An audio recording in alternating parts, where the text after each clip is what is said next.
Hey everyone, I recently managed to get a 20 elimination game in a ranked match, and today we're going to go over everything to not only help you get a 20 bomb badge, but to win more ranked matches and acquire better game sense and decision making. Getting a 20 elimination badge is still one of the hardest things you can do and acquire, and arguably, it's never been harder than now to get one of these, as Apex has been out for a long time, lobbies die incredibly fast, and the skill of the entire player base is much higher. When it comes to getting a 20 bomb in ranked versus just a pub match, there's actually some big things that you're going to want to consider. I absolutely did not play this ranked match with the intention of going for a 20 bomb straight up. Gold feels more like platinum these days to me due to the higher entry fee, and plat feels a little bit more like diamond from the older Apex ranked days. Lobbies stay healthier way longer in ranked though. This is going to mean you're going to have more opportunities at the lower ranks, but even also at the higher ranks. If you wait a week or two after a split, this can let you get slightly easier lobbies than what you are generally skill rated for. Luck is a big determining factor, especially in pubs, and honestly, you need to have players land close by, but also not too close where you can't handle it. You also need squads isolated as much as possible, as if 4 or 5 teams land together off the spawn, your chances drop dramatically to even just get a 20 bomb because there's not going to be enough people in the lobby. When it comes specifically to getting a 20 kill game, you're going to want to land more centrally and land more hot. You're going to have a lot more rotation options and more players converging to you rather than you having to move to them. If players are coming to you and you're getting fight after fight after fight, this is a good thing for a 20 bomb. You do not want to go too far off of the drop ship either. You can't wait too long in the ship either, because waiting to the end means players are going to be dying before you even get out of the ship or even get to the ground. On storm point specifically,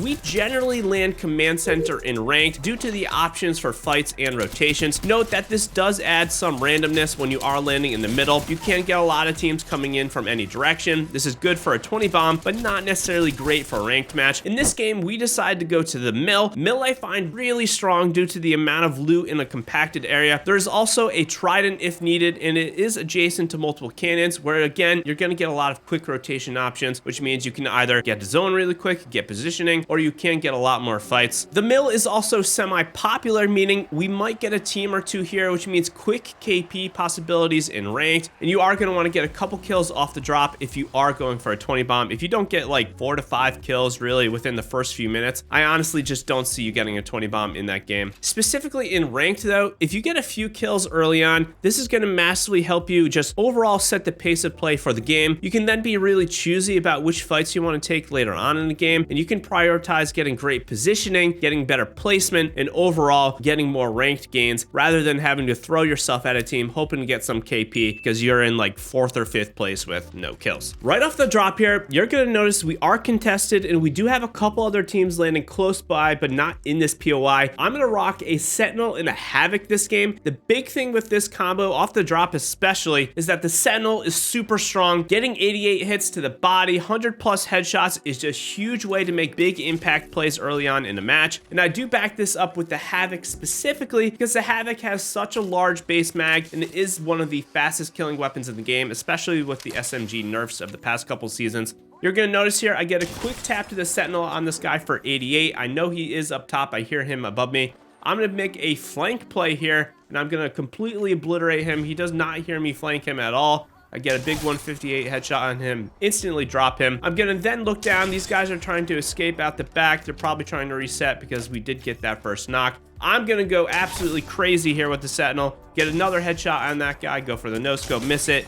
Get a body shot, and then another quick body shot on this conduit. I get 3 KP probably within the first minute of being on the ground. And I know that we are probably going to get pushed shortly because we are fighting a team. There was other teams close by, so I'm being very cognizant and very aware of my surroundings. I don't want to stay out in the open. I'm healing up really quickly here. I'm not looting before healing up. This is a big one. Make sure you're always getting your health topped off before you do actually go in and loot up. My teammate starts to get shot at, so I'm going to charge up that Sentinel and get ready for this push. This push that the enemy team is trying to do for me is a great one because they have to cross the open and I have a sniper rifle. I get another few good shots on the enemy with the Sentinel. My teammate goes down, which is definitely not looking too good here. My other teammate gets cracked. This signals to me that they're going to push. They got a knock and they got big damage on my other teammate, so really they got a great advantage right here. I get huge Sentinel shots. I hit another 158 blue on this guy. That means he's about 17 health. I am going to push him and try to get him down. He sends out the Mirage clone. I don't fall for it. I know what that Mirage is trying to do.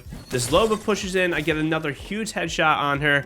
And then we just got this 2-on-1. I'm telling my teammate to play it slow, heal up, don't push. We want to have a healthy 2-on-1 here. We don't want to make any dumb plays. I get more great Sentinel shots, and just like that, I'm up to 5 KP, 5 kills, really within the first few minutes of the match. I'm now thinking that we have another minute or so to loot because really no one else should be that close to us, especially in a ranked game. We already fought a team off spawn. We had a team push us off that initial fight. So I think we do have a few seconds and we are going to be able to rotate here. For weaponry in general, I do want to go back to that. I'm using the Sentinel and Havoc all game long. It's not really the greatest loadout ever, but if you can be very accurate with the Sentinel, it can be a huge deal to just completely stop enemies in their tracks and force them to have the bat every time you hit them. Generally, weaponry doesn't matter that much, but in my opinion, if you are pushing for a 20 bomb, you're gonna want to emphasize close range, as you're gonna basically be pushing everyone with little regard for your safety. The Sentinel for me is almost like a peacekeeper that I can also use as a mid-range gun to stop enemies and get big damage and then make a push off of it. And the combo of the Sentinel and the Havoc works really great because I can use the Havoc like an SMG, almost like the old R9 days, but instead of the R9 having really little damage per mag, the Havoc has huge amounts of damage per mag, which is definitely really good. We're now rotating out of mill, going up the hill, going towards C note. As I'm at this loop hill, I noticed someone try to hit the cannon, but they don't actually take it. This signals to me that there's a team coming from Cenote Cave right now, so we're gonna push the old armory that is over here. And there's a team wrapped up in it. I'm gonna charge up my Sentinel again because I want to get those big damage hits as I am running in. I'm gonna pop my Bloodhound ult. My teammate's putting Bang Smoke down, so I'm pretty much gonna have wall hacks here on all of them. I get a nice 88 on the guy to the left. I'm pushing into the building. I miss this person. I notice that I'm kind of making a bad push. I get Maggie balled, and I'm very thankful that she did not push me here. She probably could have killed me. I'm gonna swing to the wide right. I get on a 1-on-2 in the open with no cover. Absolutely do not want this to happen.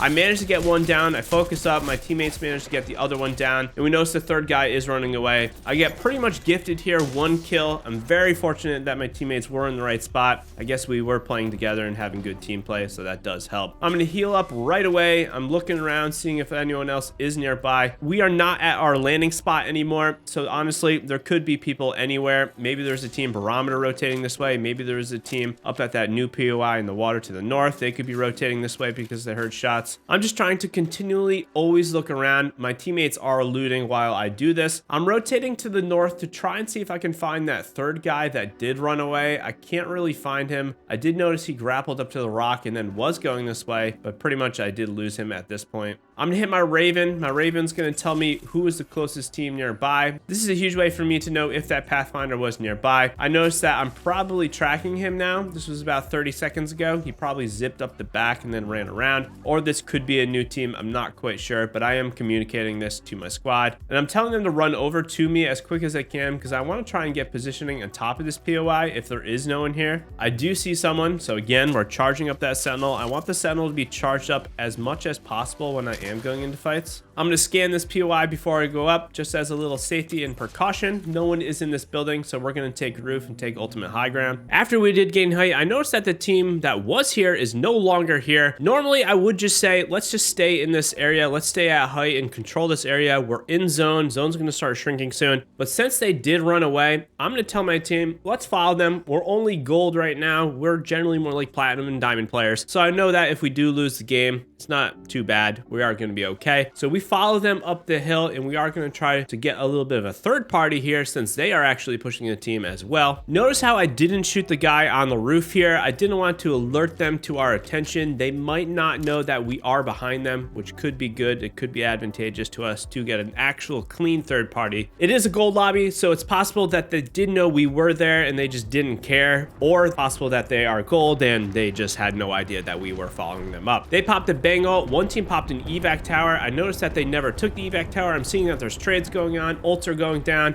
I'm going to start shooting them in the back here. Get a nice, easy, quick kill on this person with the Sentinel again. I'm going to charge up once again because I want to have the maximum amount of damage as I can. That team gets a full kill for me. I get a squad wipe with another clean Sentinel shot, and now we are in a direct 3-on-3 or a 3-on-2 team fight. I get a huge sentinel shot on the Octane, so I'm going to push up and spray him down. You'll notice here I'm using this ledge to angle this guy out. I have a good head peek, which means I can stay safe. I do an armor swap. I notice the Bangalore ultimate is going to hit me, so I already start to pre-go into the box. I get another armor swap. Even though I did just take a quick 200 damage, I still have a ton of shields and health, which is definitely someone would not expect if they are going to push us. This does make me ready for another third party. I get marked by Vantage, so I'm going to back up. I hear someone. This Revenant is solo pushing us, probably trying to get his teammates cards. I'm not quite sure. The door accidentally shuts. The Rev jumps away, and my teammates do manage to get him down. We now need to move back to the zone, pretty much where we came from. There could be another team coming from the east from Jurassic. However, we did just kill enough people where I don't think anyone else is going to rotate from that direction. So I'm taking a second to loot up. This is only ring 2, so we don't necessarily have to shove ourselves in the zone because we're not going to be getting hit 10 tick like a ring 3 zone would. Either way, we don't want to be fighting the zone, so we are going to make a little bit of haste here. I now have 10 kills with 19 left, so 10 kills with 16 enemies left. I'm still not really at all thinking about having a 20 bomb game. We noticed there's a team on these loot pills. I am going to pressure them. I didn't even see that they were there till it was too late. I'm already too close, so we got to fight them. I'm still using the Sentinel. I'm trying to get that huge opening damage. My teammate goes down. I miss my shot. I'm going to pop a Bloodhound scan through the bang smoke. I'm going to try to fight them in it. Just doesn't work out. I'm getting shot in the side now by another team that is in the POI adjacent to us. I get a nice Havoc spray on the Bangalore. My teammate's in a one-on-one behind the rock. He gets him really weak and calls out to me, so I am peeking at him, trying to just get a little bit more damage. I get gifted by this lifeline. This lifeline jumped between the tree and the pill. Gets stuck, actually. It makes it a very easy kill for me. My teammates are both still up. They're pinging at we're getting shot at. I'm going to run over here and res. Those guys are too far away to make it to us, so I know that we're going to get at least a partial reset here. At this point, I got 13 with 13 enemies left. Now I am telling my teammates I actually might be able to get a 20 bomb. So I want to run at these guys in this adjacent POI because there is a chance I could get a 20 kill game in a ranked match, which I never have done before. They're shooting us with like G7s and 30-30s. Honestly, these are the better weapons that you should be using over the Sentinel. I think they're a little bit more consistent, but however, we are just a little bit too far for them to have actual impact on our gameplay. We're in zone, so if we didn't want to push this team because we're going to play a little bit more smartly, or if I wasn't going for a 20 bomb, we would be okay right where we are. I'm going to charge up my Sentinel once again, and I'm now telling my teammates, let's run over there. I might be able to get 20 kills this game. Who knows? Let's just make a try for it. You'll notice I'm still using the Havoc. I never found a turbocharger. Honestly, it probably would have been better for me to take a Volt over a Havoc with no turbo. But either way, the Havoc is still pretty solid. The team that was up at ultimate height moved down to the building to the right. This to me signals that it is a pretty good thing. However, they did have to move off of that ultimate height because of zone closing. I'm going to try to make a play here. Honestly, what I should have done is waited for my Bloodhound ult to completely be ready before we even got close to the building. So my teammate could have popped smoke and I could have popped Bloodhound ult and just shot them through the smoke. I'm now popping the ult. I'm in the back corner, which is good that I'm flanking, but it's bad because I am isolated and these two guys are ready for me. I get the Mirage to 1 HP and I go down, and I was saying some colorful words in game right now because I did go down. Thankfully, I do not get finished. My teammates are right there to stop me from getting finished on that lifeline. My other teammate gets the Mirage that I did weaken up. And at this point, I'm pretty much thinking that the 20 bomb hopes are completely gone because I just missed out on 2 kills. I believe the third teammate here did run away for the Mirage and Lifeline squad. I kind of knew that these guys weren't the greatest because they didn't pressure us or push us really at all when we were in that 3-on-3 at the loop hills on the other side. My teammate managed to get a kill right here on someone that was getting revived. Very unfortunate for me. I'm now just looking around, resetting and healing, seeing if I can find that other teammate that did run away.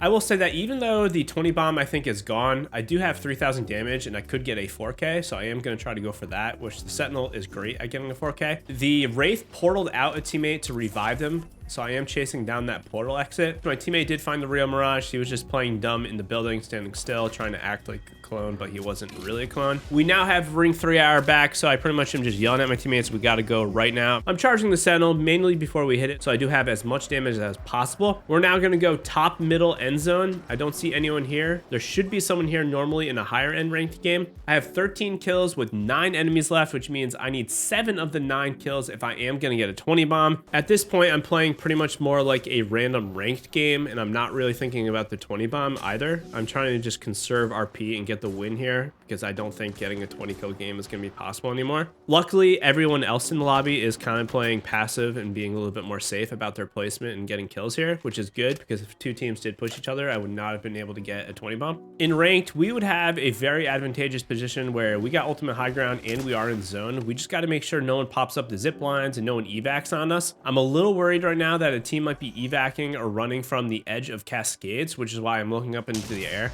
At the same time I'm doing that, a team does run under us, which is fine. A team popped up the zip line and pushed up from cascades, so I'm going to get a quick kill there. I'm going to get another quick one-on-one kill, a huge spray with the Havoc on the Catalyst, just a trash can, ironic. The Lifeline tries to self-res, I finish her, and we do get a team wipe here as well because the person that did drop down got finished by the other team. I now need 5 kills with what I believe is going to be 6 players left, so I'm starting to think, well, maybe I can get a 20 bomb. So at this point, I do actually call out to my teammates. I asked them if they can help me out here, which is definitely something that you should consider doing if you are going for a 20 bomb. Either you want to play with a pre-made team or drop in solo. I get a sentinel shot and a nice drop here. I'm going to push this guy because I want those kills. I do not want them to get rezzed. I know there's people routing in the corner back here. I'm going to push them and get that other kill as well. Now we got 1 team left, 1 full squad under us, and I need exactly 3 kills. So at this point, I am pretty much just yelling to my team as much as I can to have them help me out. The team does push up. We managed to stop them here from really kind of making the aggressive play on us. My teammates are weakening them and then not pushing or finishing them. So I'm going to jump up on the rock and get a kill. They drop down. I'm playing a little bit safe. We did get a knock. I don't want to just drop down and get myself killed for no reason. So I am going to drop down after healing. My teammates drop down as well just to act as bullet sponges. I'm also communicating this to them, telling them that I want them to drop. We're going to flush them up the zip line here. One player does not go up, so I get this Bloodhound down. And I'm going to finish the Bloodhound here, which means we are going to have a good 3-on-1, which at this point means I just need to play it safe. My teammate goes up the zip, does hurt this guy a little bit, doesn't do anything else to him because he doesn't want to accidentally kill him. I'm going to chase the Pathfinder down. Pathfinder does a great grapple back up, but actually falls back down. I don't know if he meant to do this on purpose, but then he doesn't move. I kill him, and I do get the 20 kill game. So big shout out to Bill and Paul, my teammates here, for giving me a huge help with this last squad specifically. I did have a great game pretty much until we got to the POI where I got knocked and I thought my 20 bomb hopes were gone. The big takeaways from this match, if you want to get a 20 kill game, you're going to want to drop hot. You got to drop with 1 or 2 other teams. Other teams need to be close by. You got to be massively lucky. And if you can, you either want to play solo, no fill, you want to play with a pre-made trio in ranked because the lobby does stay healthier for longer. Let me know if you have ever gotten a 20 kill game and what your highest damage game is as well. Be sure to hit that like button, subscribe for more, and I will see you in the next one. Happy gaming, legends.